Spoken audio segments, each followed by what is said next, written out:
Greetings viewers, Eric the Car Guy here, and I am also known as ETCG1 because I'm wearing my special hat when I post videos to this channel. And another distinction about this channel is I start things off with, hey, if it's your birthday, happy birthday. Please enjoy this digital confection that I found for you. It's over here. Now that we're all full from the cake, let's talk about today's topic. And today's topic is about the VCM system. And that's the reason I'm sitting in front of my wife's 2012 Honda Odyssey today.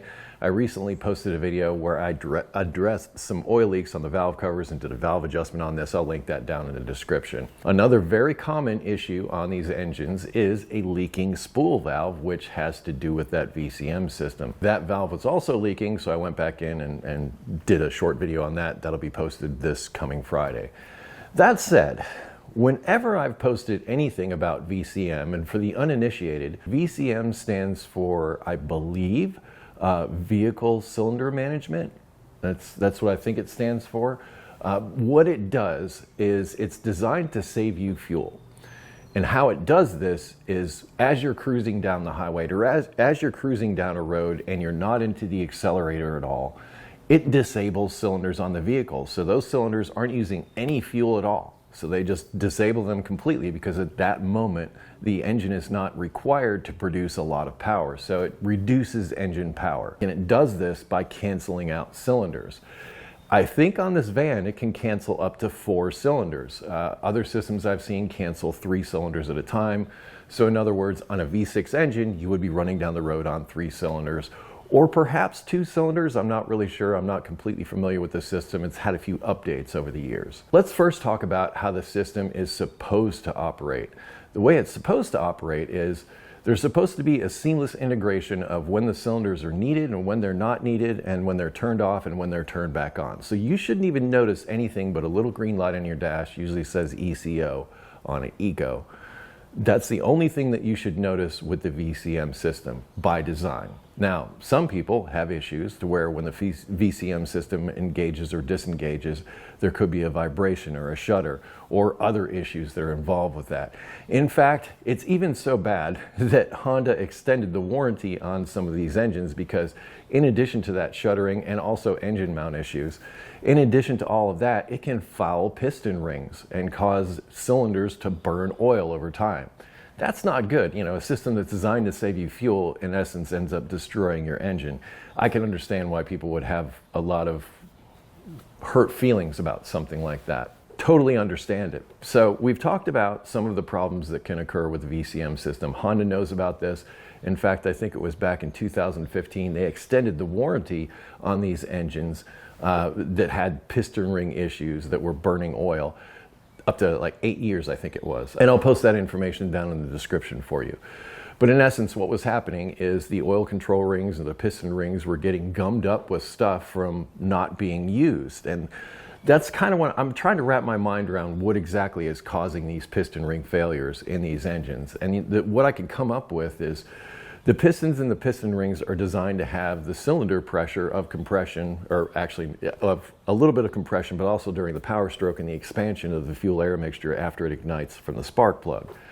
I think that ignition and everything, even on some pistons, have a design that help initiate this, but as that pressure comes down, I think it helps those rings seat against the cylinder wall as it's coming up and down. And that helps scrape the oil off of the cylinder walls and keep that under control so that the engine doesn't burn oil. But if you're not having combustion during that piston going up and down, that oil could collect on the cylinder walls and it sort of basically loads up that piston with a bunch of oil, and then when it starts the ignition again, it starts to heat up and burn or chokes on all that oil, so to speak. That's my theory. I'm not saying that's exactly what's happening, but I tried to wrap my mind around what exactly is going on here. And as I mentioned, some pistons, some high performance pistons, are actually designed with a bunch of small holes around the outside so that when the expansion of the air fuel mixture after it ignites gets down into those holes, it actually gets behind the piston ring and forces it against the cylinder wall to give it better sealing. So it's actually part of the strategy for some people to do this. And as I mentioned, I suspect that maybe because that cylinder isn't firing, there isn't enough pressure to seat those rings against the inside of the cylinder bore, and therefore it can foul up that cylinder with too much oil because it's not being scraped away and sent back down into the oil pan. So there are all the problems that can happen with VCM and these systems, and that, you know, I wouldn't want to have to be facing putting new piston rings in my engine because of a system that is supposed to save me fuel. That would make me very angry.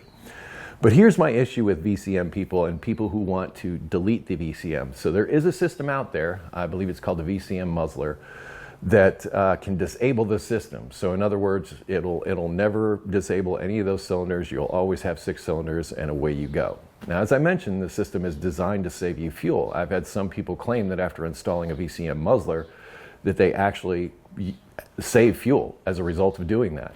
Before, with the VCM that either wasn't working properly or what have you, they didn't get the same fuel economy as after disabling it.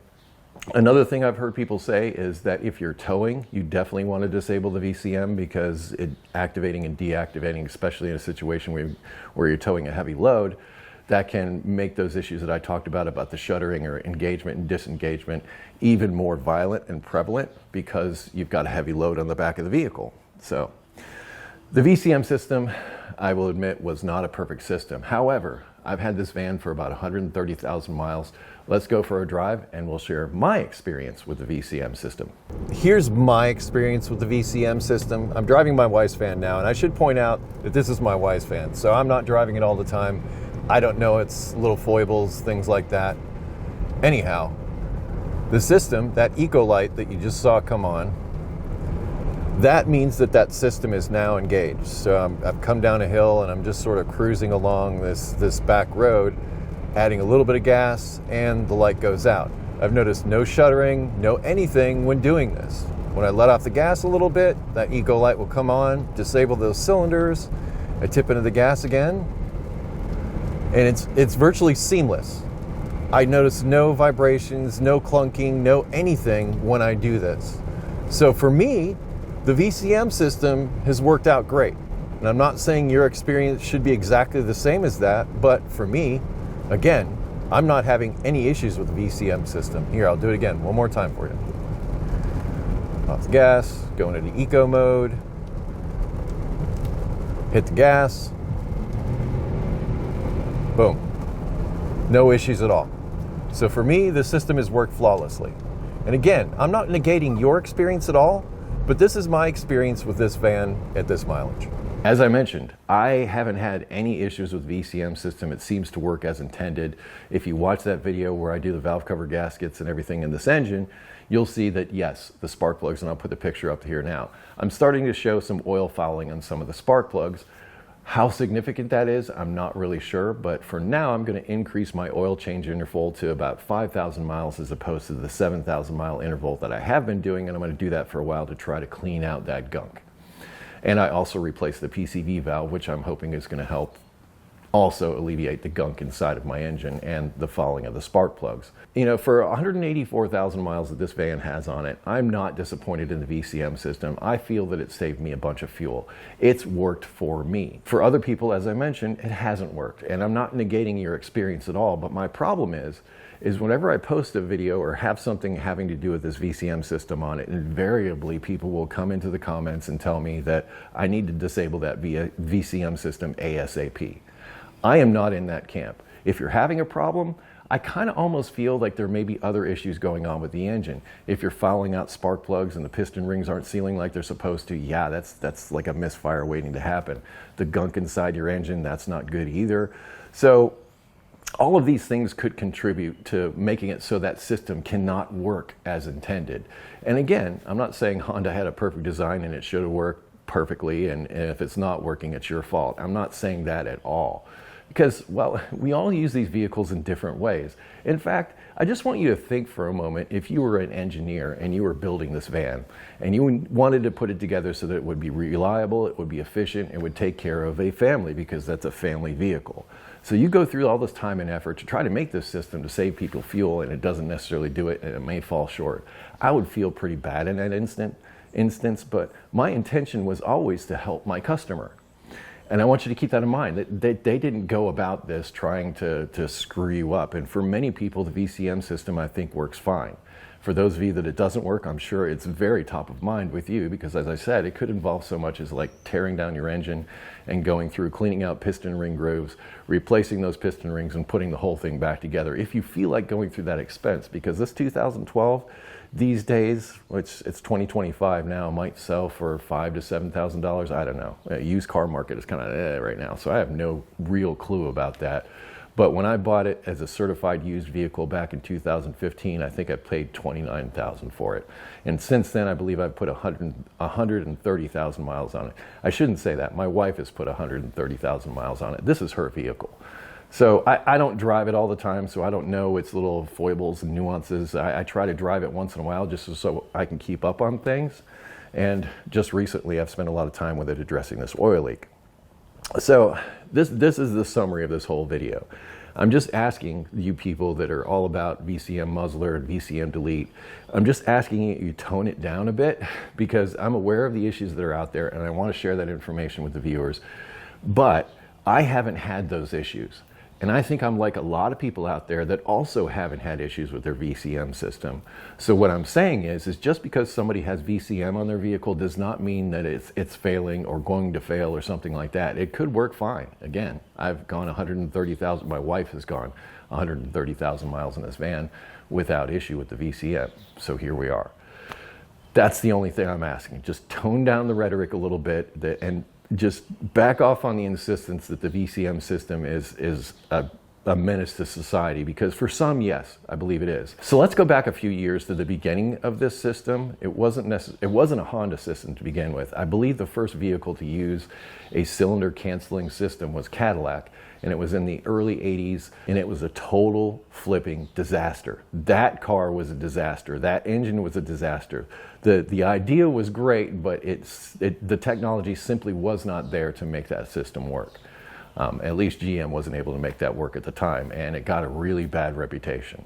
Honda picked it up, and I believe a few other manufacturers have also picked it up to varying degrees of success, I suppose, because as I mentioned, there are problems with this system on some vehicles. I'm just saying I don't believe it's on all vehicles. It's not on my vehicle, so please give me a break. That's all I'm asking.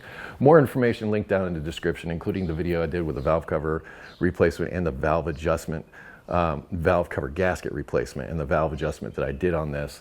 Also forthcoming will be that video about replacing the gaskets on the spool valve on the front.